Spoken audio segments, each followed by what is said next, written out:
ఇప్పుడే country delight యాప్ని download చేసుకోండి. Download the country delight app now. ఈ రోజున టాలీవుడ్లో అత్యధిక ఉత్పాదకతను ఇస్తున్నటువంటి చిత్ర నిర్మాణ సంస్థ ఏది అంటే ప్రతి ఒక్కళ్ళ మనసులో కదిలేటువంటి సంస్థ ద పీపుల్స్ మీడియా ఫ్యాక్టరీ. చిత్ర పరిశ్రమలోకి వచ్చిన తర్వాత మీ స్పీడ్ చూస్తుంటే ఈ స్పీడ్ ఫాస్టెస్ట్ 100 వైపు పరిగెడుతుంది కదా. మేము చాలా ఫాస్ట్గా వెళ్ళేవాళ్ళం, ఇప్పుడు కొంచెం. కానీ సినిమా ఇండస్ట్రీలోకి వచ్చిన తర్వాత మీ బ్యాలెన్స్ షీట్ హ్యాపీగా ఉందా? సాఫ్ట్వేర్లో సంపాదించిన డబ్బుతో సినిమాలు చేయగలుగుతున్నాం. హ్యాపీ అని అడిగిన ప్రశ్నకు అంత హ్యాపీగా లేనటువంటి సమాధానం. హ్యాపీ లేదు కదండి, క్లియర్గానే చెప్తున్నాం కదా. మీరు మిస్టర్ బచ్చన్ తీసుకుంటే వన్ థింగ్ బ్యాక్ ఫార్డ్ ఇస్ దానిలో హిందీ పాటలు పెట్టడం వల్ల సగం మంది డిస్కస్. ఫైనాన్షియల్గా లాస్ వచ్చింది. There about 3 movies. సాఫ్ట్వేర్లో అన్ని కోట్లు సంపాదించిన రాని గుర్తింపు ఇక్కడ బాగా వచ్చింది అనుకుంటున్నారా సినిమా ఇండస్ట్రీ? అక్కడ వేరే గుర్తింపు, ఇది వేరే గుర్తింపు. సినిమా ఇండస్ట్రీ అనేటువంటిది ఒక అన్ఆర్గనైజ్డ్ సెక్టర్. అది అనుకూలానికి కొడతారండి కార్పొరేట్ అనేది. మీరే అన్నారు కదా, ఆర్గనైజ్డ్ అన్ఆర్గనైజ్డ్ ఉంటుంది. అన్ఆర్గనైజ్డ్ షెడ్యూల్ వేసుకుంటారు కదా, షెడ్యూల్ ఏది ఆర్గనైజ్డా కాదు? ఆర్గనైజ్డ్, అదే చెప్తున్నా. స్క్రిప్ట్ రాసుకుంటారు, script organised unorganised. Well organised. సమ్మె విషయంలో కానీ మీరు ఇచ్చిన కొన్ని స్టేట్మెంట్స్ సెన్సేషనల్. సాఫ్ట్వేర్ కంపెనీలకు సాఫ్ట్వేర్ ఎంప్లాయీస్ కంటే ఎక్కువ వస్తున్నాయి వీళ్ళకి అనేటువంటి స్టేట్మెంట్. రోజువారీ వేతనాలు ఇవ్వడం, ఓన్లీ రోజువారీ వేతనాలు దాదాపుగా 60 కోట్లు ఇచ్చినాం. మాక్సిమం ఒక 50 నుంచి 60 మంది డ్రైవర్స్, దాంట్లో more than 3 crores drivers. more than 3 crores డ్రైవర్లకి. మరి ఇప్పుడు రోల్ ఆఫ్ ద యూనియన్ అనేటువంటి దాన్ని ఇప్పుడు మీరు డిసైడ్ చేస్తారు. ఎన్నో ఇండస్ట్రీ పుట్టినప్పటి నుంచి ఉంది కదా. మీకు తెలియదు, నాకు తెలియదు ఎప్పుడు పుట్టింది. యూనియన్కి ఇండస్ట్రీ పుట్టడానికి సంబంధం ఉంది. ఎవల్యూషన్ లో వచ్చినటువంటి యూనియన్స్. ఎవల్యూషన్ లో వచ్చింది, ఎవల్యూషన్ లో పోతుంది.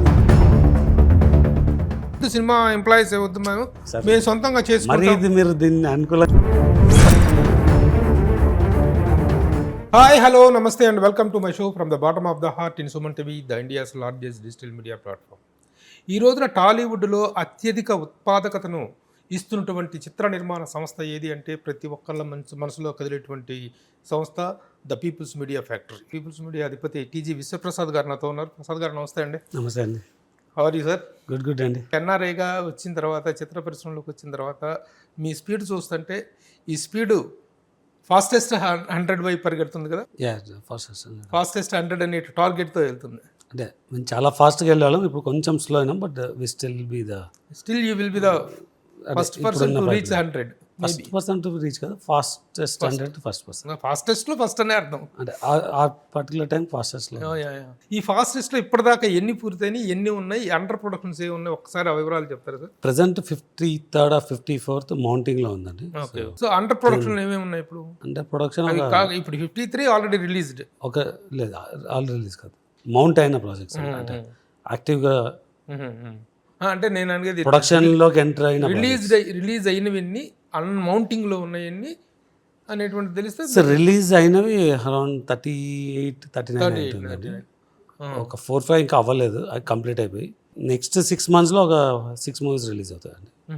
మిగతావన్నీ under production. So it is not how fast ఎంత కాలంలో చేయగలం అనుకుంటున్నారు? అది ఒక టార్గెట్ ఏమని అనుకున్నారు? అంటే లాస్ట్ 1 year నుంచి వి స్లో డౌన్. అంటే కొన్ని అంటే ఈ క్వాలిటీ ఇష్యూస్ అడ్రస్ చేయాలని పిఎస్లో వెళ్తే ఇంకొక 3 to 4 years 4 years అనుకో. 3 to 4 years లో యూ విల్ రీచ్. ఎందుకు ఆ టార్గెట్ ఏర్పరచుకుంటున్నాను? టార్గెట్ ఏం లేదండి, ఈ పిఎస్లో వెళ్తే అక్కడికి వెళ్తాను. అక్కడికి వెళ్ళడానికి ఎలా అని చేయట్లేదు. ఓకే. మామూలుగా రీచింగ్ 100 అనేటువంటిది ఒకటి ఉంది కదా, దానికి ఏదైనా పర్టికులర్ రీజన్ ఉందా?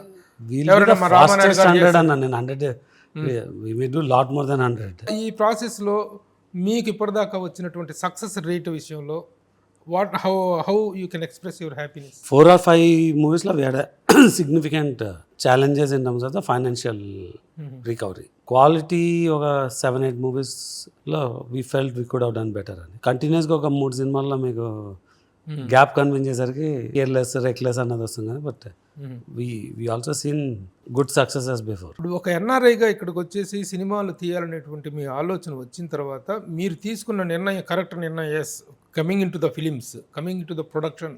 ఎందుకంటే మీరు మీ సాఫ్ట్వేర్ రంగంలో ఒక దిగ్గజం. మీరు big personality in software as per America నుంచి ఇక్కడికి వచ్చిన కానీ ఇక్కడ కానీ అక్కడ కానీ you're having a very big network. ఇది ఈ ప్రొడక్షన్లోకి రావడం నిర్ణయం సరైన నిర్ణయం, హ్యాపీగా ఉన్నాను అని చెప్పగలుగుతారా? సాఫ్ట్వేర్లో I'm one of the many, but I'm still very big in software compare to film industry. అవును. ఫిలిం ఇండస్ట్రీలో I'm one of the few who are in the race. Who are in the race. అవును. So అంటే అందుకే అంత ఫాస్ట్గా differentiation వచ్చి it's very clear. Okay. Having said that, నేను సాఫ్ట్వేర్లోనే I earn money even today and I will continue to earn. Okay. అది వదిలేసి దీనికి రాలేదు. సో సాఫ్ట్వేర్లో బాగా సంపాదించి సినిమాల్లో స్పెండ్ చేస్తున్నారు అనేటువంటిది ఉంటే, అంటే సినిమాలో స్పెండ్ చేయడం కోసం వచ్చారు, కానీ సినిమా ఇండస్ట్రీలోకి వచ్చిన తర్వాత మీ బ్యాలెన్స్ షీట్ హ్యాపీగా ఉందా? కానీ సినిమాలో స్పెండ్ చేయడానికి రాలేదు. సాఫ్ట్వేర్లో సంపాదించిన డబ్బుతో సినిమాలు చేయగలుగుతున్నా. అవునండి. సినిమాల్లో కూడా ప్రాఫిట్ రావాలనే వర్క్ చేస్తున్నా. ఆ పాయింట్ ఆఫ్ వ్యూలో how happy you are? Definitely not happy అండి from how things are working in film industry. అలా అని నేను భయపడిపోవడమో లేకుంటే ఇది కరెక్టేనా కాదని ఆలోచన అలా ఏం లేదు. కరెక్ట్గా చేయాలనే తాపత్రయం చేశాను కూడా. అంటే హౌ హ్యాపీ అని అడిగిన ప్రశ్నకు అంత హ్యాపీగా లేనటువంటి సమాధానం. హ్యాపీ లేదు కదండి, నేను క్లియర్గానే చెప్తున్నాను కదా. అదే ఈ రీజన్స్ ఏమనుకుంటున్నారు మీరు? నేను చాలా ఇంటర్వ్యూస్లో చెప్పినాను. ఒక 4 yearsలో ఈ నాన్ థియేట్రికల్ బిజినెస్ చాలా పెరిగిపోయిందండి. నాన్ థియేట్రికల్ 2020లో ఓ మోస్తారులో ఉండేది. 20%, 30%, మ్యాక్సిమం 40% ఆఫ్ యువర్ కాస్ట్ దానిలో నుంచి వచ్చేది. సో థియేటర్ నుంచి you have to get the rest. అది 30-40%, అంటే 20 నుంచి 40% వెళ్ళడం ఒకటి, 40 నుంచి ఈవెన్ 80-90% వెళ్ళింది returns from the cost. Then theatre is all your profits. దాంతో ఏమైపోయిందంటే నెంబర్ ఆఫ్ మూవీస్ మౌంట్ అవ్వడము, దానికి ఒక కాస్ట్ మేనేజ్ చేయకుండా కాస్ట్ పెరుగుతుంది, ఈ నాన్ థియేటర్కల్ ఇన్కమ్ పెరుగుతుంది. ఎవరికి తోచింది వాళ్ళు దాని నుంచి ఎక్స్ట్రాక్ట్ చేయడం ఎక్కువైపోయింది. ఒక్కసారి ఆ బిజినెస్ పడిపోతూనే non theatrical for number of movies, అంటే వాళ్ళు ఒక 100 మూవీస్కి మార్కెట్ ఉంటే అది it came down to 30 movies, 70 మూవీస్కి మార్కెట్ లేదు. అండ్ 30 మూవీస్ కూడా టైట్ అవుతుంది ఇంకా ఫ్యూచర్లో.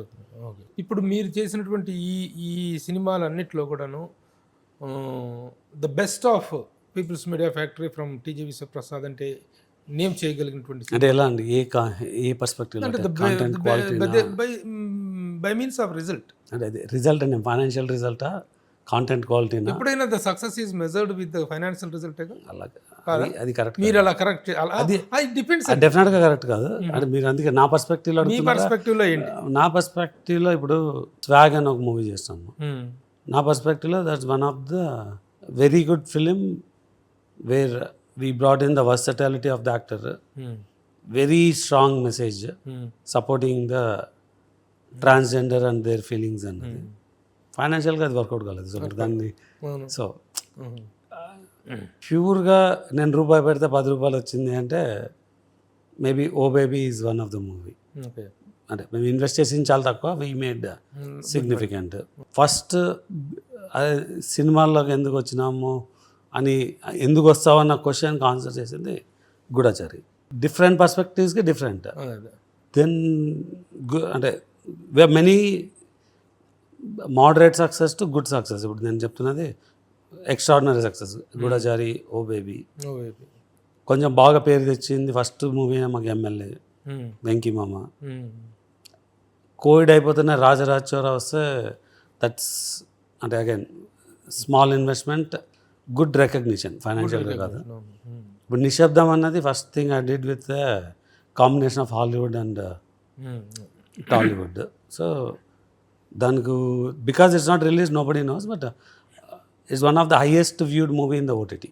ధమాకాలో we made, I have actually seen money coming back. ధమాకాలోనే ఎక్కువగా అంటే Karthikeya 2 gave us large name and fame, but అన్ఫార్చునేట్గా ఆ స్ట్రక్చర్ ఆఫ్ పార్ట్నర్షిప్స్లో డబ్బులు చూడలేదు. నేను సక్సెస్ చూస్తున్నాను. సక్సెస్ చూసారు కార్తికేయ 2. ఓకే. ధమాకాలలో first time I have seen money with the success. My stature went up with Bro as a production. అంటే doing movie with Kalyan garu అన్నది is not something not many people can achieve. So that's something we got from Bro. Our largest movie that we're banking is Rajasaab. Rajasaab, yeah. Mostly Mirai should give us a good name fame and money to Yeah, look, ఇలా అంటే based on the context change అవుతుంది. These are the all the ఇప్పుడు మనం అనుకున్నవన్నీ కూడాను they have given a very good experience, good money and some films not all money. కొన్ని సినిమాలు at least job satisfaction ఇచ్చినాయి. Some films have given you good money by నేను చాలా సినిమాలు మధ్యలో చెప్పలేదు అంటే అదే I released quite a few on OTT. మీకు బ్లడీ మేరీ అని ఉంది. Okay. So that was a decent movie. Reasonable money కూడా బ్యాక్ వచ్చింది. ఓకే. న్యూ సెన్స్ అని వెబ్ సిరీస్ ఉంది, హరికథ అని web series. I didn't lose money, I didn't make, but that's a name. Okay. So ఫైనాన్షియల్గా loss వచ్చింది. There about 3 movies because it's continues. People view as a here to lose money. ఆ row ఏంటి? ఆ రో of the 3 films నేమ్స్గా వద్దులండి. 2024లో we couldn't make any money. Any money. Okay. అంటే it turn India 3 digit loss. Success చూడలేదు, డబ్బులు సక్సెస్ చూడలేదు, డబ్బులు చూడలేదు. సక్సెస్ కాదు, సినిమాలు మంచి సినిమాలే, బట్ డబ్బులు చూడలేదు. డబ్బులు చూడలేదు. And it turn India 3 digit loss అనమాట. సో జనరల్గా నాకు తెలిసి సినిమా ఇండస్ట్రీలో ఎవరు 3 డిజిట్స్ పోగొట్టుకోలేదు. You are the big as a individual. అంటే మీరే బిగ్ లూజర్. 3 డిజిట్ పోయింది నేను ఒకడే, దాంట్లో డౌట్ లేదు. ఎలా అనిపించింది? అనిపించడానికి ఏం అంటే ఎలా ఆనందంగా ఉంటుందని అంటాం కాదు, అంటే అంత పెద్ద లాస్ చూడటం అనేటువంటిది మీ మొరేల్ని ఎలా సఫర్ చేసింది, లేకపోతే మీ మొరేల్ని మీరు ఎలా కన్సోల్ చేసుకున్నారు? కన్సోల్ ఏం కాదు, నేను ఆమె డిఫికల్ట్ పర్సన్, అంటే ఆమె ఫైటర్, డిఫికల్ట్ పర్సన్ అనే దానికన్నా. సో మొరల్ అయితే డెఫినెట్ దెబ్బతింటుంది, బట్ ఆ మొరల్ దాన్ని ఈజ్ ఇట్ పుల్లింగ్ బ్యాక్ అంటే లేదు. నా ఇంకా ఎక్కడ పోయింది అక్కడైతే సంపాదించాలని అలా ఏం కాదు. ఎలా పోయిందని తెలుసుకొని అమ్మండిదాం కదా, ఎలా పోయిందని తెలుసుకొని how I can make it right అన్నది తెలుసుకున్నారు. సంపాదించే దాంట్లో మరి మొత్తం పోగొట్టుకోవాలి అలా అంటే అంత మూర్ఖంగా ఏం చేయట్లేదు. I took a step back. అంటే ఇప్పుడు మీరు సినిమాల్లో పోగొట్టుకోవడానికి అయితే రాలేదు 100%. దీంట్లో కూడా ఒక నేమ్ అండ్ ఫేమ్ కోసమే అనేటువంటిది వచ్చారు. నేమ్ అండ్ ఫేమ్ కాదండి, తెలుగు వాళ్ళలో majority were connected to the films first in the life. అంటే సాఫ్ట్వేర్లో అన్ని కోట్లు సంపాదించినారా అనే గుర్తింపు ఇక్కడ బాగా వచ్చింది అనుకుంటున్నారా సినిమా ఇండస్ట్రీ? అక్కడ వేరే గుర్తింపు, ఇది వేరే గుర్తింపు అంటే ఇది రెండు ఒకటే కాదు. ఓకే. డెఫినెట్గా దానికన్నా దీనిలో గుర్తింపు ఎక్కువ ఉంటుంది. డెఫినెట్గా ఉంది. ఒక్క success will give you everything back. But you have given so many success. అంటే మధ్యలో కొద్దిగా పార్ట్ ఆఫ్ ద గేమ్. ఈ పార్ట్ ఆఫ్ ద గేమ్ లో కొన్ని సక్సెస్ అవుతుంటాయి, కొన్ని ఫెయిల్ అవుతుంటాయి. అదే bad years, good years. Bitter experience అంటే క్యారీడ్ అవే అవ్వడం.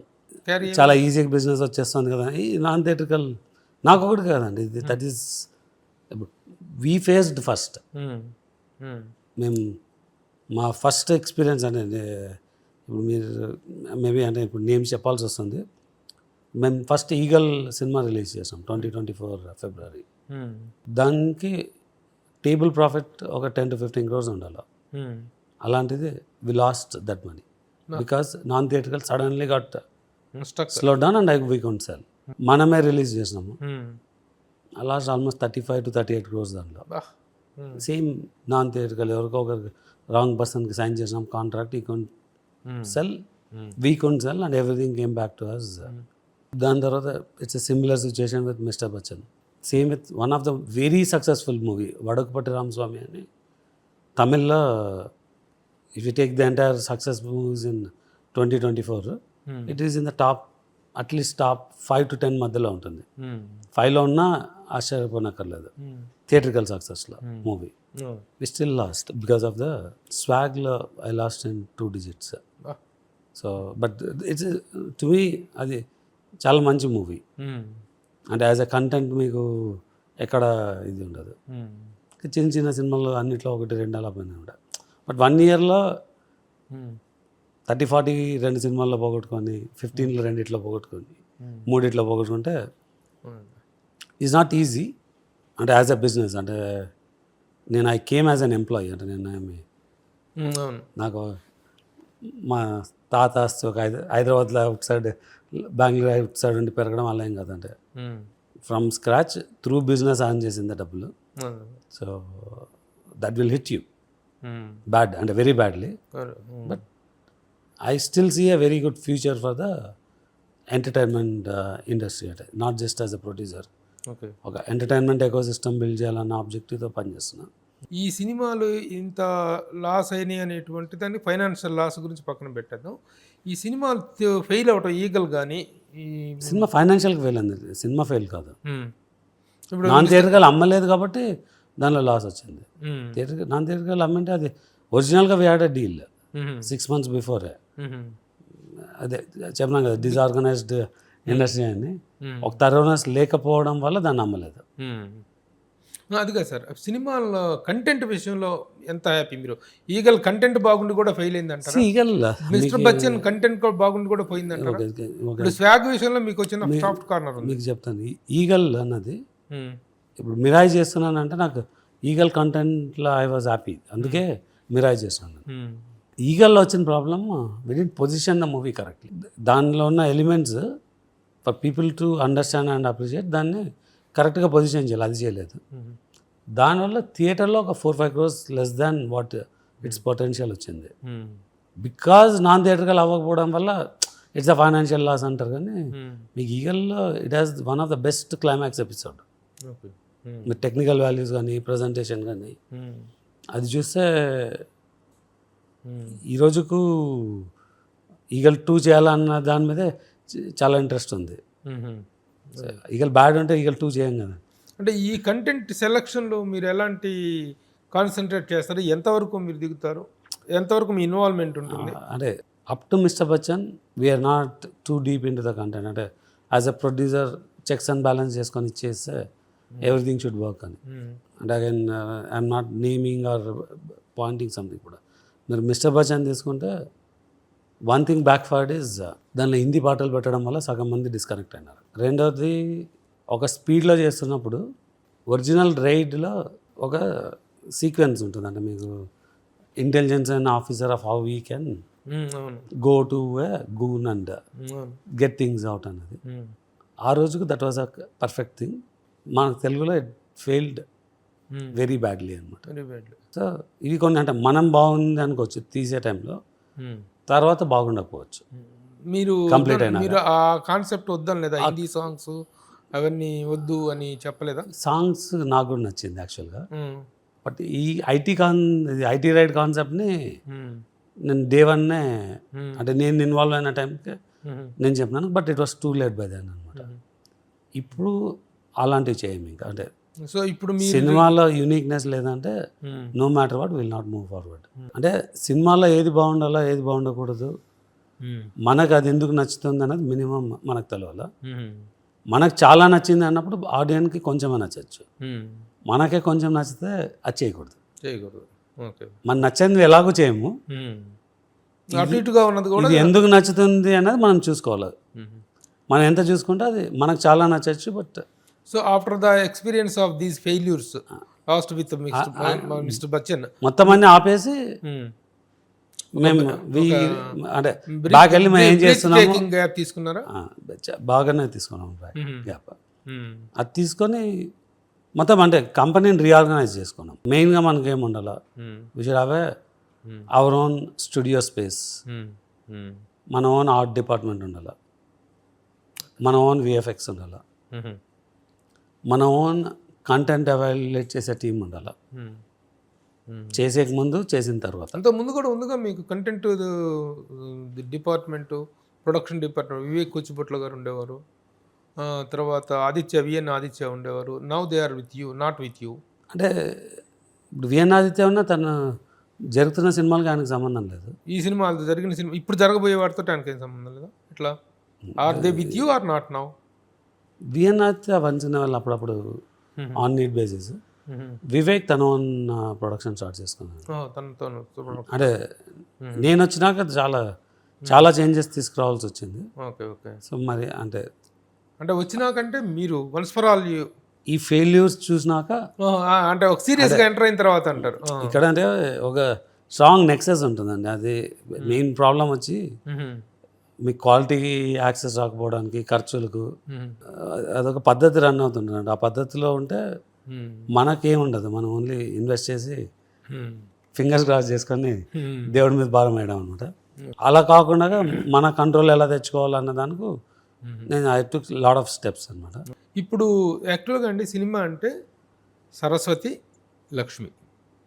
Saraswati is creation, Lakshmi is the production. ఈ రెండు ఆస్పెక్ట్స్లో until the producer has some grip, తనకంటూ ఒక గ్రిప్, నాది సినిమా, I'm the dictate, I'm the owner of the ship అనేటువంటి ఇదిని ప్రదర్శించగలిగినటువంటి పరిస్థితులు ఇండస్ట్రీలో ఉన్నాయంటారా? ఒక్కొక్క సినిమాకి ఒక్కొక్కరిది దే బ్రింగ్ ఎ వాల్యూ. కొన్ని సినిమాలకు హీరో స్టార్డమ్ మీద వస్తుంది, కొన్ని సినిమాలు డైరెక్టర్ ప్రతిభ మీద నడుస్తుంది, కొన్ని సినిమాల్లో ప్రొడ్యూసర్ ఇవన్నీ ఎలా సమకూరుస్తాడనే దాని మీద ఉంటుంది, అది కాంబినేషన్ ఉంటుంది. సో ఇది ఒకరి వల్ల జరిగేది ఉండదు. ఇప్పుడు ఏ పరిశ్రమ అయినా సరస్వతి ఉంటేనే లక్ష్మి వస్తుంది. ఇప్పుడు మీరు చెప్తున్నారు అన్ని స్టీమ్ లైన్ చేసుకున్నాను, ఒక బ్రీత్ టేకింగ్ గ్యాప్ తీసుకొని మళ్ళీ హ్యావ్ కమ్ విత్ బ్యాక్ అనే కమ్ బ్యాక్ లాగా వచ్చానని చెప్తున్నారు కదా. ఈ కమ్ బ్యాక్లోకి వచ్చిన తర్వాత మీ గ్రిప్లోకి వచ్చిన విషయాలు ఏమిటి? ఫస్ట్ కంటెంట్ అండి. ప్రొడ్యూసర్కి కంటెంట్ మీద కంప్లీట్ కంట్రోల్ ఉండాలి. అది ఎలా సాధిస్తున్నారు? కంప్లీట్ కంటెంట్ మీద అనేటువంటి దాన్ని మీరు with your way of thinking, మీరు ఇందాక వెళ్ళినారు కదా లోపల రైట్ సైడే నా ఓన్ ఎడిట్ రూమ్ ఉంటుంది. ఓకే, ఏం జరిగినా ఇక్కడికి వస్తుంది. నేను at least once in a week జరిగిన ప్రతి షెడ్యూల్ కంటెంట్ నేను చూస్తానండి. మీరు ఒక రైటర్స్ వర్క్షాప్ లాగా ఇది రన్ చేస్తున్నారు ఇక్కడ, మీకు కంటెంట్ రైటర్స్ అందరూ? అంటే నేను ఒక కంటెంట్ టీమ్ ఒక 1 year నుంచి రన్ చేస్తున్నాను అండి. ఫస్ట్ మేము ఆపేసింది అంటే రెడీ ప్రాజెక్ట్ ఎవరైనా తీసుకొస్తే చేయట్లేదు. రెడీ ప్రాజెక్ట్ ఇంతకుముందు ఎలా అంటే నాకు హీరో సెట్ అయిపోయినాడు, డైరెక్టర్ సెట్ అయిపోయినాడు. Okay okay. ఒక డైరెక్టర్ వచ్చి నేను హీరోకి ఆల్రెడీ ఒప్పించుకున్నాను, మీరు చేస్తారా అంటే అలాంటివి చేయట్లేదు. అన్ని త్రూ యూ. ఫస్ట్ మా దగ్గర స్క్రిప్ట్ వచ్చినా ఆర్ మేము స్క్రిప్ట్ ఒక షేప్లోకి వచ్చినా దాన్ని డీటెయిల్గా డెవలప్ చేసి ఇది ఎందుకు చేయాలన్న ఒక అనాలిసిస్ చేసుకున్నాకే ముందుకెళ్తున్నాం. చాలామంది నువ్వు స్టోరీ వింటావా అంటే స్టోరీ గురించి మొత్తం తెలుసుకుంటాను. దేర్ ఇస్ అంటే director version of story narration ఉంటుంది, or actor version of story narration. జనరల్గా అదే నరేషన్ ఇక్కడ చెప్తారనమాట. అంటే ప్రొడ్యూసర్ నరేషన్ అన్నది ఉండదు. ఇప్పుడు అన్ని సినిమాలకి మీరు దాదాపు 100 సినిమాల టార్గెట్ ఉంది మీకు. ఈ టార్గెట్లో ఇన్ని టార్గెట్ కాదు, ఫాస్ట్ 1 ఫాస్టెస్ట్ 100 ఉంది. ఆ తర్వాత కూడా యూ విల్ కంటిన్యూ ఫాస్టెస్ట్ 100 అవుతామని అదే టార్గెట్ కాదు. Okay, anyhow you are going to make number of films. ఆ ఫిలిమ్స్ అన్ని చేయాలనుకుంటున్నప్పుడు మీ సాఫ్ట్వేర్ బిజినెస్ అనేటువంటిది ఒక one of the top business company. అది చూసుకుంటూ దీని మీద ఇంత కాన్సన్ట్రేట్ చేయాలంటే కుదిరే పనేనా? దీనికి మీరు ఎవరైనా హెడ్ ఆఫ్ ద కంటెంట్ దీనికి పెట్టుకుంటున్నారా? హెడ్ ఆఫ్ కంటెంట్ సినిమా రన్ చేయలేరు. కంటెంట్ పర్సన్ కంటెంటే చేయాలా, సినిమా బిజినెస్ చేసేవాడు బిజినెసే చేయాలా, ఎగ్జిక్యూషన్ చూసుకునే వాళ్ళు ఎగ్జిక్యూషన్ చూసుకోవాలా, విఎఫ్ఎక్స్ చూసుకునే వాళ్ళు విఎఫ్ఎక్సే చూసుకోవాలా. అంటే నేను అంటే ఒక సినిమా రన్ చేయడానికి రాలేదు, ఒక ఎంటర్టైన్మెంట్ ఎకోసిస్టమ్ బిల్డ్ చేయాలని. దానిలో మీకు డిఫరెంట్ డివిజన్స్ ఉంటుంది, డిఫరెంట్ డివిజన్స్లో ఓన్ డివిజన్ హైరార్కీ ఉంటుంది, క్రాస్ డివిజన్ కలిసి పనిచేసే పద్ధతులు ఉంటాయి. అలా ఉంటుంది కానీ ఒక పర్సన్ అన్ని చేయడం ఉండదు.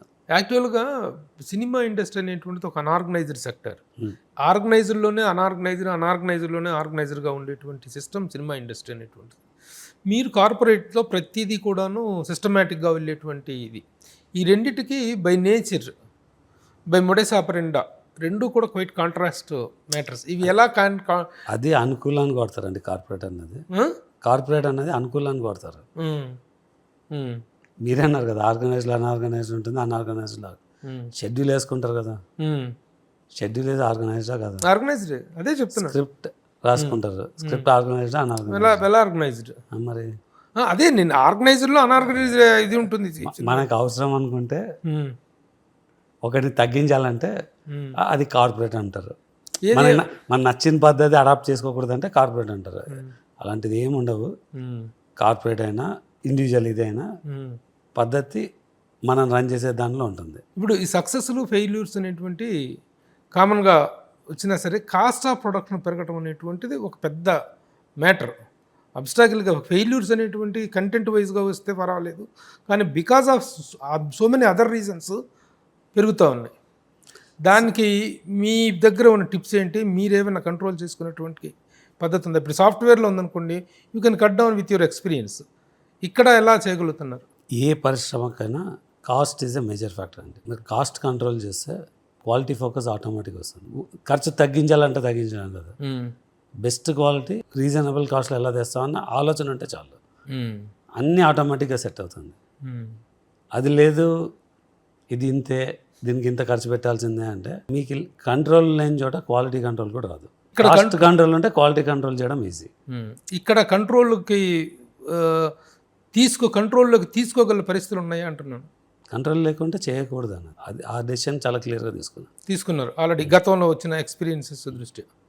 అట్లాగే ఈ మధ్య కాలంలో మీ పేరు సినిమా ఇండస్ట్రీలో బాగా వినిపిస్తుంది. సినీ కార్మికుల సమ్మె విషయంలో, సినీ కార్మికుల సమస్యల పట్ల కానీ, ఆ జరిగిన 18 రోజుల సమ్మె విషయంలో కానీ మీరు ఇచ్చిన కొన్ని స్టేట్మెంట్స్ సెన్సేషన్ అయినాయి. ఎందుకు మీరు ఆ స్టేట్మెంట్స్ ఇవ్వాల్సి వచ్చింది?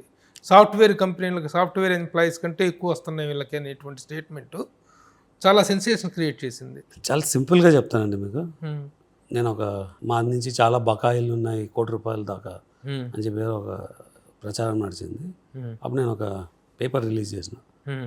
12 నెలల్లో రోజువారీ వేతనాలు ఇవ్వడం, ఓన్లీ రోజువారీ వేతనాలు దాదాపుగా 60 కోట్లు ఇచ్చినాము. రోజువారీ వేతనాలు 12 నెలల్లో, 12 months, లాస్ట్ 12 monthsలో 58 పాయింట్స్ అంటే రఫ్లీ అబౌట్ 60 crores ఓన్లీ డైలీ బత్తాలు, డైలీ వేజెస్ వాటిని బత్తాలు అంటారండి సినిమా భాషలో. డీటెయిల్గా ఇచ్చినాను, ఏ కేటగిరీకి ఎంత ఇచ్చినాను. ఒక ఎగ్జాంపుల్, ఒక డ్రైవర్ అన్న తీసుకోండి, మ్యాక్సిమం మేము ఒక 50 నుంచి 60 మంది డ్రైవర్స్ పడతాం. దాంట్లో more than 3 crores డ్రైవర్స్కి ఇచ్చినాం. more than 3 crores డ్రైవర్లకి. నా దగ్గర సాఫ్ట్వేర్ కంపెనీ రన్ చేస్తాను. మా ఎంట్రీ లెవెల్ 3 లక్షల్లో ఉంటుంది. హయ్యర్ సైడ్ ₹1 ఉండొచ్చు, కోట్లు చాలా తక్కువ మంది ఉంటారు, 70 లక్షల కొంతమంది ఉంటారు, 50లో ఇంకొంచెం ఎక్కువ ఉంటారు, 25లో చాలామంది ఉంటారు. ఎంట్రీ 3. బట్ నా యావరేజ్ శాలరీ అనేది తీసుకుంటాను. Average salary about 7 lakhs, 7 to 8 lakhs ఉంటుంది. ఎవరో ఇలా జర్నలిస్ట్ మాట్లాడాడంటే అంటే ఆయనకి అవగాహన ఎంత తెలియదు. అంటే నేను రన్ చేసే కంపెనీ సాఫ్ట్వేర్, ఒక డేటా అనాలిసిస్, అంటే ఎంట్రీ శాలరీ ఎంత, మీడియం శాలరీ ఎంత, హై శాలరీ ఎంత అన్నది నాకు చాలా థరో నాలెడ్జ్ ఉంటుంది. దాన్ని బేస్ చేసుకునే నేను ఇచ్చిన 60 కోట్ల స్పెండ్కు ఆ యావరేజ్ శాలరీ, దీనిలో ఉన్న యావరేజ్ శాలరీ తీసుకుంటే రెండు సమానంగా ఉన్నాయి. సో సాఫ్ట్వేర్ కంపెనీ ఎంప్లాయీస్కి వస్తున్న జీతాలను, ఇది సినిమా కార్మికులకు ఇచ్చిన శాలరీస్ ఇచ్చిన దీన్ని బట్టి ఎందుకు ఇచ్చినాము, ప్రతి ఒక్కటికి వస్తుంది అంటే లో ఉంటుంది, హై ఉంటుంది. దీనిలో ఉన్నదా మరి దీనిలో నేను ఏది చెప్పట్లేదు, యాక్టర్లు చెప్పట్లేదు, డైరెక్టర్లు చెప్పట్లేదు, కెమెరామెన్ చెప్పట్లేదు, వీళ్ళందరూ దీని వరకు చెప్పారు. మీకు ఈ జనరల్గా సినిమాలో ATL BTL అంటారు, above the line below the line అని. అబౌవ్ ద లైన్ అంటే top paid chief technician peoples, అంటే ఆర్టిస్ట్ ఏమన్నా చేది. బిలో ద లైన్ అంటే not so highly paid within the industry.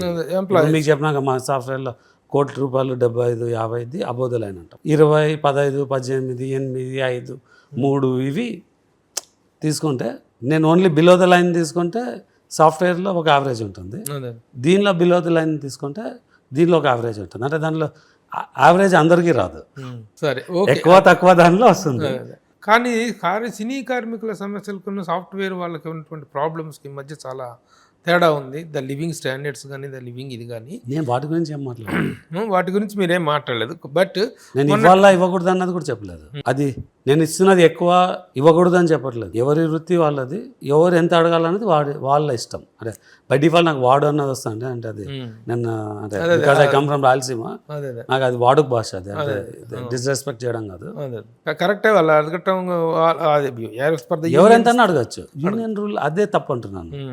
There is no role of a union to derive a rate. Individual workers, they can ask whatever they want.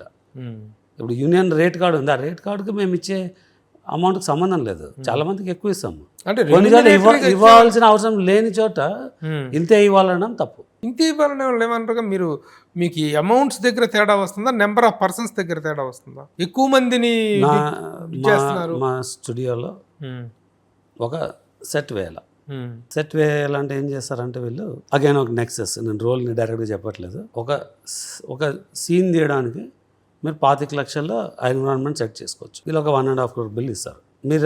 మీరు చేసుకోవడానికి వెళ్తే 2 కోట్లు చేస్తారు, అది 25 లక్షలే అవుతుంది.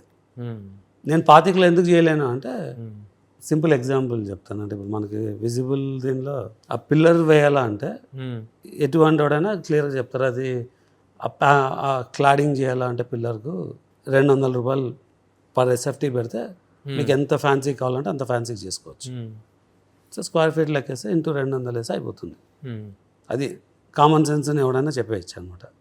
బట్ సినిమా పరిశ్రమలో అది ఆ రేటుకి ఎవరు చేయలేరు. ఎందుకు అంటే దానికి ఒక ప్రొసీజర్ ఉంటుంది.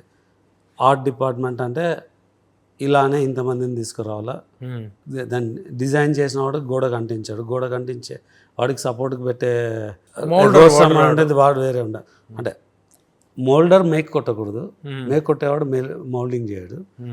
ఒక మేస్త్రి, దానికి ఒక బంచ్ ఆఫ్ అసిస్టెంట్స్ ఉంటారు, దాని మీద ఒక ఆర్ట్ అసిస్టెంట్ ఉంటారు. వాళ్ళు రావాలంటే సైట్లోకి రావాలంటే దానికి ఒక కన్వీనియన్స్ ఉంటుంది, దానికి ఒక ప్రొడక్షన్. సో రఫ్గా ఒక 25,000 ఇది చేయాలంటే సినిమా ఖర్చులో 1,00,000 రూపాయలు వస్తుంది అనమాట. దాంట్లో ప్రొడక్షన్ అని చెప్పి ఒక 25,000 వేస్తారు. మరి ప్రొడక్షన్ ఏమి అంటే వీళ్ళు వచ్చిన కార్మికులకు ఫుడ్, టీ సప్లై చేయడానికి దానికి ఒక యూనిట్ని హైర్ చేసుకోవాలని, అండ్ వాళ్ళకి మరి కాల్ షీట్స్ అని. నేను చెప్పేది ఇది పద్ధతి కాదు. మీ పద్ధతిలో ఆ వాల్ కావాలంటే ఎంతలో తీసుకురాగలుగుతారు మీరు? ఎంత తక్కువ మంది, అది ఎంత ఖర్చు అయితే అంత చేయాలండి. అంటే వీళ్ళు ఎక్స్ట్రాగా మీ మీద రుద్దుతున్నారన్న, వర్కర్స్ రుద్దుతున్నారన్న యూనియన్స్ ఇది మీద మీ ప్రధాన మధ్యలో ఈ నెక్సెస్ వచ్చి వాడు 25,000 చేసుకుంటాడు దాన్ని, కానీ నాకు 1,50,000 వేస్తాడు. నేను 1,50,000లో నేను చేయకుండా నేను సెల్ఫ్గా చేయడానికి చేస్తే దాన్ని 2 కోట్లు చేస్తాడు. నాకు 25 లక్షల ప్రోడక్ట్కి నేను 1,50,000 కోట్లు ఖర్చు పెట్టాలి. అంటే మీరు జరుగుతున్న దుబారాలన్నీ ఎక్కువగా ఈ ధరంగా జరుగుతున్నాయి. ఎక్కువ దుబారా కాదండి, అది ఎక్స్ట్రాషన్. నా డబ్బుని నేను ఎలా ఖర్చు పెట్టాలా అని వేరే వాడు షార్ట్ చేస్తే దాన్ని ఎక్స్ట్రాషన్ అంటారు. ఓకే, ఫోర్స్గా. అంటే మీరు are questioning the existence of the unions అనేటువంటి వాటి యొక్క ఉనికిని ప్రశ్నించే స్థాయిలో ఉంది. The role of a union. You're questioning the role of union, the role of the existence of union చేయట్లేదు. జనరల్గా ఒక యూనియన్ ఉంటుంది. అంటే మీరు మా ఇష్టం వచ్చిన వాళ్ళు తెచ్చి పెట్టి పని చేయించుకుంటారు. సింపుల్ ఎగ్జాంపుల్ అండి, నేను చాలాసార్లు చెప్పిన, మీరు జర్నలిస్ట్ ఉన్నారు, మీకు ఒక యూనియన్ ఉంటుంది. మీ యూనియన్ ఏమి మీ వెల్ఫేర్, ఇన్సూరెన్స్ చేయడము, లేదంటే మీకు ఒక సొసైటీగా అయ్యి ల్యాండ్ బ్యాంక్ ఐడెంటిఫై చేసి ఇండివిజువల్ ప్లాట్స్గా చేయడము, లేదంటే ఒక అవేర్నెస్, జర్నలిస్ట్ అంటే ఏం చేయొచ్చు అన్న అవేర్నెస్కో, లేదంటే మీకు ఏదైనా ఒక ఆపద వస్తే ఎవడో బెదిరిస్తే మేమంతా ఉన్నాం వచ్చి నిలబడ్డానికి అనేది, that is the typical role of a union or a society. ఇప్పుడు మీ సుమన్ టీవీ సంస్థ ఏ జర్నలిస్ట్ని హైర్ చేయాలంటే వాళ్ళకి ఇష్టం వచ్చిన వాళ్ళు హైర్ చేసుకుంటారు. మీ యూనియన్లో మెంబర్ ఉంటేనే హైర్ చేసుకోవాలా, లేదంటే లేదు అంటే then the role of a union is wrong. నేను చెప్పేది role of a union is not correct అని. మరి ఇప్పుడు the role of the union అనేటువంటి దాన్ని ఇప్పుడు మీరు డిసైడ్ చేస్తారు. ఎన్నో ఇండస్ట్రీ పుట్టినప్పటి నుంచి ఉంది కదా, ఇప్పుడు మీరు వచ్చేసి the role of the union, the existence of the యూనియన్ని. ఇండస్ట్రీ ఎప్పుడు పుట్టిందండి? ఇండస్ట్రీ ఎప్పుడు పుట్టిందో అప్పటి నుంచి ఉంది. మీకు తెలియదు, నాకు తెలియదు ఎప్పుడు పుట్టింది. ఎప్పుడు పుట్టింది ఏంటి? యూనియన్కి ఇండస్ట్రీ పుట్టడానికి సంబంధం ఉంది. నో అది ఎవల్యూషన్లో వచ్చినటువంటి యూనియన్స్. ఎవల్యూషన్లో వచ్చింది, ఎవల్యూషన్లో పోతుంది, కరెక్ట్ కాదంటే. అంటే మీకు అంటే మీరు మాకు ఇక యూనియన్లు వద్దు, రోల్ ఆఫ్ ద యూనియన్ మాట్లాడుతున్నాను నేను. యూనియన్ ఎంప్లాయీస్ మాకు వద్దు, సినిమా ఎంప్లాయీస్ వద్దు, మేము సొంతంగా చేసుకుంటాం. మరి ఇది మీరు దీన్ని అనుకూలంగా చెప్తున్నారు. Role of a union cannot dictate whom I have to hire. That's a constitution. అది జరుగుతుందా?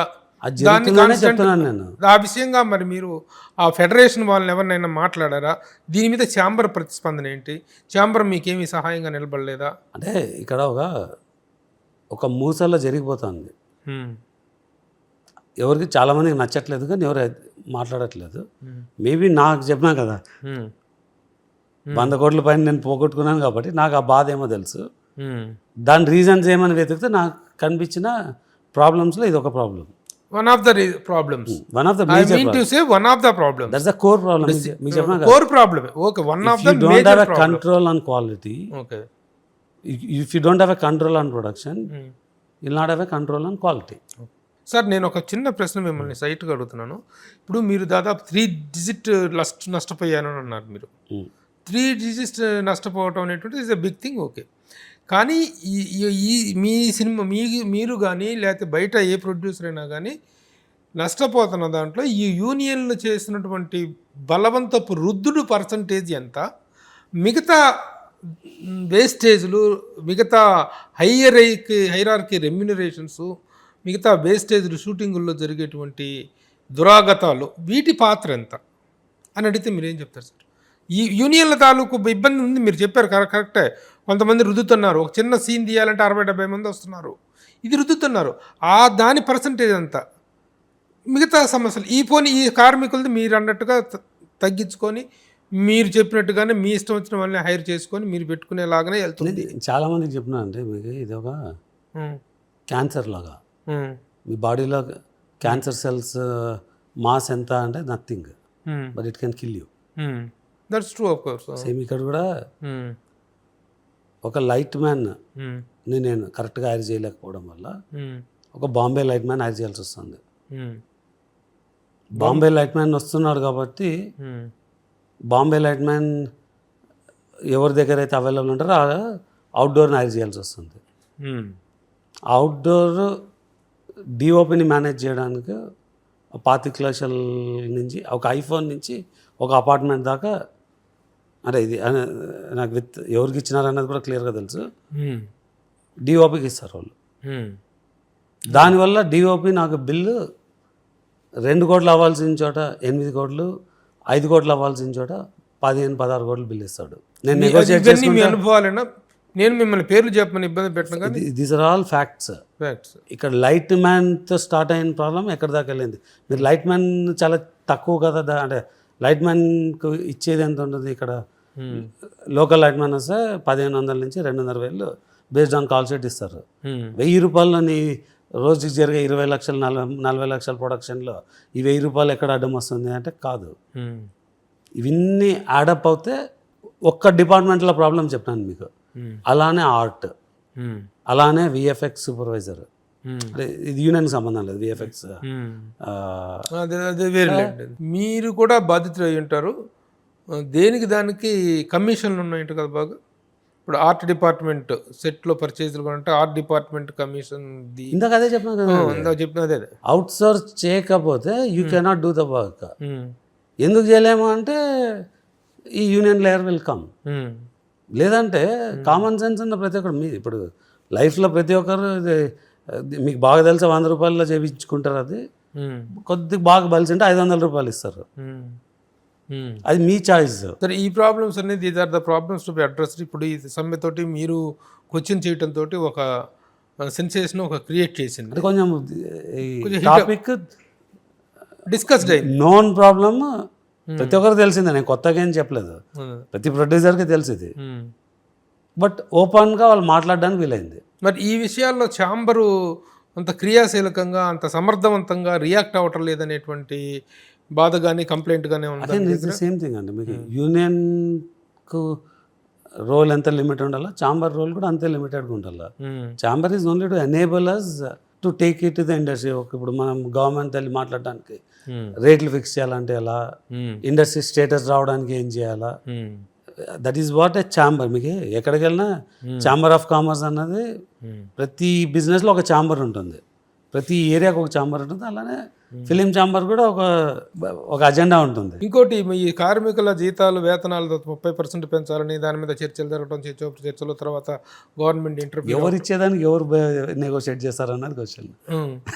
మొత్తాన్ని గవర్నమెంట్ ఇన్వాల్వ్ అయ్యి కొంత సాల్వేషన్. గవర్నమెంట్ వచ్చి క్లియర్గా హైదరాబాద్ ఒక ఇంటర్నేషనల్ ఫిల్మ్ డెస్టినేషన్ అవ్వాలంటే ఉన్న సినిమాలు ఆపేసి ఇలాంటి సమ్మలు చేస్తే కరెక్ట్ కాదని గవర్నమెంట్ ఇన్వాల్వ్ అయ్యి మీరు ఇది చేయండి ఇది చేయకూడదు అని చెప్పలేదు. సమస్యల్లో కావాలి ముందు అవ్వండి, తర్వాత ఆపకూడదు అన్న చెప్పినారు. Which is a great effort. దానివల్ల 90% ప్రాబ్లం ఇదే అయింది. ఎవరు రైట్ ఆఫ్ హైర్ అన్నది, రైట్ ఆఫ్ వర్క్ అన్నది మీ ఫండమెంటల్ ఇదే అండి, అంటే కాన్స్టిట్యూషనల్ రైట్. దాన్ని ఎవరు ఆపలేరు. ఫ్యూచర్లో ఈ అవేర్నెస్ పెరిగింది కాబట్టి అది ఆపడం కుదరదు. ఇక అదర్ ఆస్పెక్ట్స్లోకి వెళ్ళినట్టయితే remunerations of the stars, that is also very big issue. మీరందరూ పెద్ద స్టార్స్తోనే తీశారు, ఒక రేంజ్ హీరోలతో టాప్ సెకండ్ లేయర్ హీరోలందరితో సినిమాలు చేశారు మీరు. ఆ రెమ్యునరేషన్ ఆస్పెక్ట్ ఎలా ఉంది? ఈ ప్రొడక్షన్ కాస్ట్ అనేటువంటిది దాని పాత్ర ఎంతవరకు ఉంది? దాన్ని మీరు ఎంతవరకు కంట్రోల్ చేయగలిగారు? రెమ్యునరేషన్స్ ఇవ్వటంలో మీ క్రైటీరియా ఏంటి? ఈవెన్ కార్మికులు కూడా నేను తక్కువ ఇవ్వమని చెప్పట్లేదు. ఎవరికి ఏమి స్కిల్ ఉంటే వాళ్ళకి తగినట్టు మనం ఇవ్వాలని. ఇప్పుడు ఆ union rate card has nothing to do with what we actually pay. మేము అంటే కరెక్ట్గా ఇచ్చేవి ఎవరు ఎంత అడిగితే వాళ్ళకి అంతే ఇస్తాం అనమాట. అంటే వాళ్ళకి అవసరాన్ని బట్టి ఆ రేట్ కార్డ్కి దీనికి సంబంధం ఉండదు. అలా స్టార్ రెమ్యునరేషన్ కమ్స్ వాళ్ళకి ఎంత పుల్ ఉంది దాన్ని ఆ పుల్లు ఉండట్లేదుగా మీకు ఇప్పుడు ఈ రోజున పుల్లు అనేటువంటిది అందరికీ ఉండకపోతే ఇవ్వరు. మీరు ఇచ్చిన తర్వాత కదా పుల్లు లేకుండా పోతుంది. మీరు ముందు పే చేస్తున్నారు కోట్ల రూపాయలు, తర్వాత తీరా థియేటర్కి వెళ్ళిపోతే థియేటర్కల్ ఉండట్లేదు, నాన్ థియేటర్కల్ ఉండట్లేదు. ఆ పుల్లు ఉండి ఇస్తున్నట్ల లేకుండా ఇస్తున్నట్ల ఉందనుకొని ఎవరైనా ఉందనుకొని ఇస్తున్నారు మీరు. ఉందనుకొని ఎవరైనా ఇవ్వచ్చు, నేను కాదు. లేదంటే ఇవ్వరు అంతే. దానికి అది స్ట్రైట్గా అండి. అది అది డిమాండ్ అండ్ సప్లై అనేటువంటిది ఒక అందమైన ఆర్థిక సూత్రం. అది డిమాండ్ బట్టి సప్లైని బట్టి డిమాండ్ అనేది. కానీ అది హద్దులు దాటిపోయి డిమాండ్ పేరు మీద వాపుకి బలుపుకు తేడా తేలని విధంగా స్టార్స్ డిమాండ్ చేస్తుంటే మీరు ఇస్తుంటే అసలు ఇండస్ట్రీని చెడగొడుతుంది మీ నిర్మాతలు అనేటువంటి ఒక అభియోగం ఒకటి ఉంది. ఇండస్ట్రీని ఎలా చెడగొడతారండి నిర్మాతలు అని ఈ విధంగా అధికమైన రెమ్యునరేషన్ చెప్పిన దానిలో అని అంటే మీకు ఒక ఎవరో ఆవేశంగా ఒక మాట చెప్తున్నది అలా క్యారీ అయ్యి ఇలా వస్తుంది. కానీ మీకు మార్కెట్ ఉంది అంటే ఇస్తారు, మార్కెట్ లేదంటే ఇవ్వరు. ఇప్పుడు అంటే ఆ మార్కెట్ అంచనా వేయటంలో మీ అనుభవం ఫెయిల్ అవుతుంది అనేటువంటిది అభిప్రాయం. ఎవరైతే అలా ఇచ్చినారో వాళ్ళ అంచనా రాంగ్ కాబట్టి అది అయింది. ఫ్యూచర్లో కరెక్ట్ చేసుకొని కరెక్ట్గా బిజినెస్ రేట్ ఇవ్వాల్సి వస్తుంది. అంతేగాని హీరోకి ఇవ్వడం ఎక్కువ తక్కువ అన్నది it all goes by where you want invest. ఫైనల్గా ఏంటంటే దూలాలు పోతుంటే వదిలేసి గుండు సూదులను పట్టుకుంటున్నారు అనేటువంటిది ఒకటి. అది అనుకూలమైన వాదన అండి. ఎవరైతే దీన్ని వక్రీకరించాలనుకున్నారో వాళ్ళ వాదన అది. ఇప్పుడు ఇదింత అంటే ఇదింత వస్తున్నది ఈ రీసెంట్ పేరు అంటే అన్రిలేటెడ్ రివిజన్ అంటాను నేను. అంటే ఎవరు అడగాలో వాళ్ళు అడగట్లేదు. ఇంతకుముందు కూడా నేను వేరే ఇంటర్వ్యూలో కూడా చెప్పాను, సీఈఓకి ఒక శాలరీ ఉంటుంది, వాచ్మెన్కి ఒక శాలరీ ఉంటుంది. నేను మార్కెట్లో వేరే వాచ్మెన్ కన్నా నేను మా వాచ్మెన్కి ఎక్కువ ఇచ్చి నా దగ్గరే ఎక్కువ రోజులు ఉండాలనుకుంటాను. అలానే నేను వాచ్మెన్కు సీఈఓకి ఇచ్చే శాలరీని కంపేర్ చేయను. సీఈఓ శాలరీ సీఈఓది, సీఈఓ డ్యూటీస్ సీఈఓది, వాచ్మెన్ శాలరీ వాచ్మెన్ది, వాచ్మెన్ డ్యూటీస్ వాచ్మెన్ది. ఇద్దరు డిగ్నిటీ ఆఫ్ లేబర్లో ఇద్దరు సేమే. బట్ కాంపెన్సేషన్ వచ్చేసరికి ఎవరి వర్క్ని బట్టి వాళ్ళకి ఇస్తారు. ఎన్ఆర్ఐస్ చాలామంది ఇక్కడికి వచ్చి సినిమాలు తీయటం కోసం వచ్చేసి తొలి సినిమానే ఆఖరి సినిమాగా వెళ్ళిపోయిన వాళ్ళు చాలామంది ఉన్నారు, చాలా బెటర్ ఎక్స్పీరియన్స్లతో. కానీ ఈ మధ్య కాలంలో ఎన్ఆర్ఐస్గా వచ్చి బాగా సక్సెస్ అయినటువంటి ద ఓన్లీ 1% మీరు, ఇంకా కొద్దిమంది ఒకటే ఉన్నారు. ఎన్ఆర్ఐ ఫండ్స్తో చేస్తున్న వాళ్ళు ఉన్నారు. డైరెక్ట్గా వచ్చిన ఎన్ఆర్ఐలో బిగ్ షాట్ మీరే. అలా ఏం లేదండి. మైత్రి నవీన్ ఎన్ఆర్ఐ. మైత్రి నవీన్ గారు ఉన్నారు. ఓకే, దెన్ మైత్రి వాళ్ళు ఉన్నారు. 70% ఎన్ఆర్ఐస్. ఇప్పుడు ప్రెసెంట్ చేకూరి ఎన్ఆర్ఐ, సాహో ఎన్ఆర్ఐనే ప్రతి మచ్. అంటే చాలా మంది ఉన్నారు. ఓకే, ఇప్పుడు రన్నింగ్ టాప్ 10లో తీసుకుంటే 6 to 7 మెంబర్స్ ఎన్ఆర్ఐస్. ఇప్పుడు ప్రెసెంట్ లో రన్ అవుతున్నాయి కూడా ఎక్కువగా వాళ్ళ సినిమా, మీ ఎన్ఆర్ఐ సినిమాలే కదా. అంటే నేను ప్రొడ్యూసర్స్ 60 to 70% ఎన్ఆర్ఐస్ అన్నారు. ఏంటి ఎన్ఆర్ఐస్ అందరూ ఇలా సినిమా ఇండస్ట్రీ మీదకి మైగ్రేట్ అవ్వటం అనేది ఎందుకు సడన్ గా వచ్చింది? 4-5 సంవత్సరాలుగా, 5-6 సంవత్సరాలు ఎగ్జిస్టింగ్ పెద్ద పెద్ద ప్రొడక్షన్స్ ఈ వయబిలిటీ లేదు అని చెప్పి స్లో అయినారు. మేమంతా బయట నుంచి వచ్చినాము కాబట్టి వీఆర్ ట్రయింగ్. బట్ కొంతమంది వెళ్ళిపోతున్నారు, కొంతమంది ఉండి దాన్ని the putting the right efforts అంతే.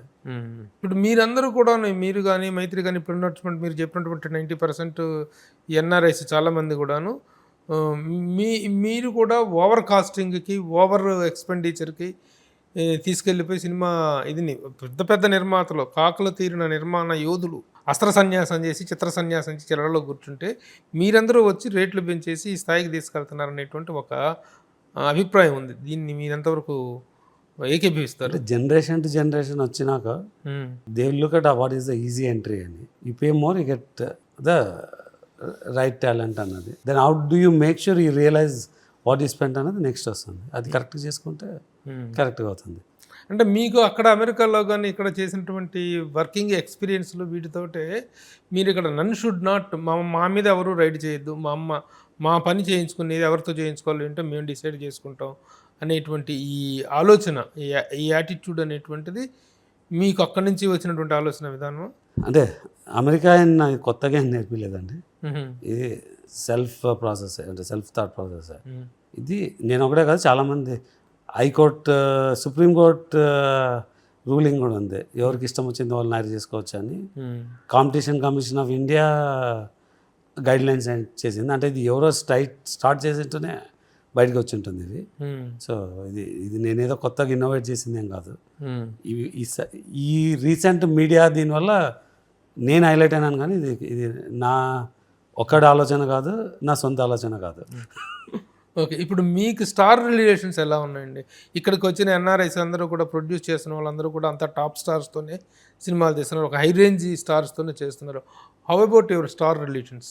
అందరు స్టార్స్ వెరీ గుడ్ రిలేషన్షిప్. ఎలా ఉంది పవన్ కళ్యాణ్ గారితో మీకు? చాలాసార్లు కలిసి, బట్ ఆయన రోల్లో ఉన్నప్పుడు అంటే ఇంతకు ముందు ఉన్నంత ఈజీగా కలవడం కుదరదు, అంటే ఆయనకు చాలా పనులు ఉంటాయి కదా. సో బట్ కలవడంతో 6-7 టైమ్స్ కలిసి.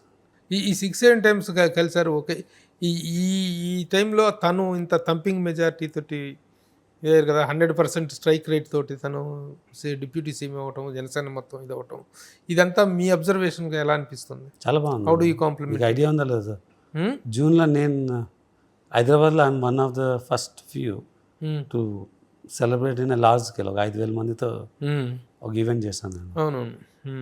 కూటమిలో ఉన్నటువంటి 3 పార్టీల్లో మీరే పార్టీకి చెందుతారంటే? నాకు పార్టీకి అస్సలు లేదు. అంటే జనసేన ట్రావెల్, బీజేపీతో జనరల్గా ఐడియాలజీ అలైన్మెంట్, అలాంటి కాంగ్రెస్తో లేకేం కాదు. అంటే కాంగ్రెస్లో I'm not a specific party person, but there a good strong alignment for different సబ్జెక్ట్స్లో డిఫరెంట్ వేస్. పవన్ కళ్యాణ్ గారు సినిమాలు ఏమిటంటే ఓజీ ఒకటి అయిపోతుంది, ఇది ఉంది, తర్వాత నెక్స్ట్ ఉస్తాద్ ఉంది, నెక్స్ట్ ఉస్తాద్ ఒకటి ఉంది, తర్వాత దీని పార్ట్ 2 ఉంటుందని చెప్తున్నారు. హరిహర వీరమల్లు పార్ట్ 2 ఉండొచ్చు. దాంట్లో కూడా మీరు ఇన్వాల్వ్ అయ్యారు కదా, హరిహర వీరమల్లు రిలీజ్ టైంలో రత్నం గారికి కొద్దిగా కోఆర్డినేట్ చేస్తున్నట్టు. సినిమాలు చేయనప్పుడప్పుడు స్టేట్మెంట్లు ఇస్తుంటారు పవన్ కళ్యాణ్ గారు, దాని మీద మీ అభిప్రాయం ఏంటి? సార్ నేను ఆయనతో సినిమాలు చేయాలనుకుంటుంటాను. సో ఆయన ఏం చెప్పినా మా ఆశ ఆయనతో చేయాలని. సో కుదిరినప్పుడు డెఫినెట్గా చేస్తుండాలని ఆలోచిస్తాను. అసలు సినిమాలు చేయనని స్టేట్మెంట్ ఇవ్వటమే రాంగ్ స్టేట్మెంట్ అంటా నేను. ఎందుకంటే ఇప్పుడు ఎవరి వృత్తిలో వాళ్ళు చేసుకుంటూ వ్యాపారాలు చేసుకుంటూనే రాజకీయాలు చేస్తున్నారు. అందరూ చెప్పినారు కదా సార్, అది అందరూ రాజకీయాలు చేసుకుంటారు, ఈయన మాత్రం తన ఆయన చెప్పినారు కదా నేను అలా చేయాల్సి వస్తుంది, సినిమా డబ్బుల కోసం సినిమాలు చేయాల్సి వస్తుంది, పార్టీ నిలబెట్టుకోవడం కోసం చేయాల్సి వస్తుందని చెప్తున్నారు. మధ్యలో మళ్ళీ అప్పుడప్పుడు ఏమో సినిమాలు చేయని ఇదే లాస్ట్ సినిమా అని చెబుతుంటారు. అది కాంట్రాడిక్ట్, తనే స్టేట్మెంట్ కాంట్రాడిక్ట్ అవుతుంటారు.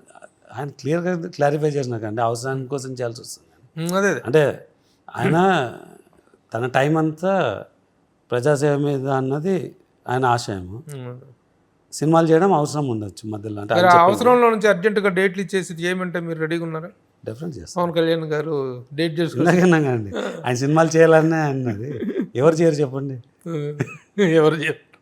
ఏ నిర్మాత అయినా నెక్స్ట్ డే ఉంటారు, అంటే ఇమీడియట్గా ఉంటారు. ఏంటి సార్ ఫ్యామిలీ డీటెయిల్స్ ఏంటి? మేడం నాకు ఒక అమ్మాయి, ఒక అబ్బాయి. ఏం చేస్తుంటారు? మా అమ్మాయి ఫిలిమ్స్లోనే ఉంటుంది. She is producer along with me. Okay. Then మా అబ్బాయి యూఎస్లో ఉంటాడు. So is into tech side of the business. లేదు, స్టడీస్ అయిపోయింది. Is running businesses for almost 7-8 years. తన అండర్ గ్రాడ్ చేస్తూనే is into some startups. అతి త్వరలో మీ 100th ఫిలిం చూడాలని, మీ ప్రొడక్షన్ అనేటువంటిది ఇంకా అద్భుత సక్సెస్లో సాగాలని చెప్పి కోరుకుంటూ thank you for giving us an opportunity to talk. చాలా విషయాలు మీరు చర్చించారు ఇండస్ట్రీకి సంబంధించిన, ముఖ్యంగా ఈ సమస్యలను అడ్రస్ చేయించడంలో యాజ్ ఎ జర్నలిస్ట్గా నేను కూడా ఐ విల్ టేక్ ఫార్వర్డ్ అండి. ఎందుకు మీరు ఇంత ఆవేదన వ్యక్తం చేస్తున్నారు? ఇంత స్పాన్లో ఖర్చు చేస్తూ సినిమాలు తీస్తూ కూడా ఇలాంటి ఒక పరిస్థితి ఎందుకు అనేటువంటి దాని మీద యాజ్ ఎ జర్నలిస్ట్గా we will also take initiative to talk to the federation people. ఎందుకు మీరు బలవంతం చేస్తున్నారా? ఒక చోట దీన్ని మనం ఎకనామిక్స్లో డిస్గైజ్డ్ అన్ఎంప్లాయ్మెంట్ అంటాం. ఒక పనిని 10 మంది, నలుగురుకున్న పనిని 10 మంది చేస్తున్నట్టుగా ఉండటం, కానీ యాక్చువల్గా ఉండేది నలుగురికే, 10 మంది చేస్తున్నట్టుగా ఉంటుంది. That is called disguised unemployment. అలాంటి సిచ్యువేషన్ ఒకటి ఇండస్ట్రీలో ఎక్కువగా ఉందనేటువంటిది నిర్మాతలు ఆరోపిస్తున్నారు.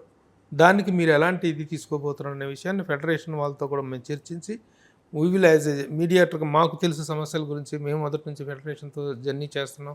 ఇటు నేను ముఖ్యంగా పర్టికులర్గా నేను అటు ఛాంబర్తో కానీ వండర్ఫుల్ రిలేషన్. ఇలాంటి ఒక కమ్యూనికేషన్ గ్యాప్ లేకుండా చూసుకోవాల్సిన అవసరం ఉంది. ఆ కమ్యూనికేషన్ గ్యాప్ ప్రాతినిధ్య లోపం అని కూడా అంటాం మనం. దాన్ని సవరించుకోవాల్సిన అవసరం ఉంది. అప్పుడు థింగ్స్ విల్ గో. మీరేమి యూనియన్స్ గురించి మీరు మాట్లాడినంత మాత్రాన మీరు వాళ్ళ వ్యతిరేకం అనేటువంటి భావన ఒకటి వెళ్తుంది. లేదండి, అది that is to be controlled. ఇదే వర్కర్స్తోనే వర్క్ చేయాలి. సో దాంట్లో వేరే సెకండ్ ఇదేం లేదు. Okay sir, we will work out on that. Thank you sir. Thank you. నమస్తే. సుమన్ టీవీలో మీ పర్సనల్ అండ్ బిజినెస్ ప్రమోషన్స్ కోసం కింది నెంబర్కి కాంటాక్ట్ చేయండి.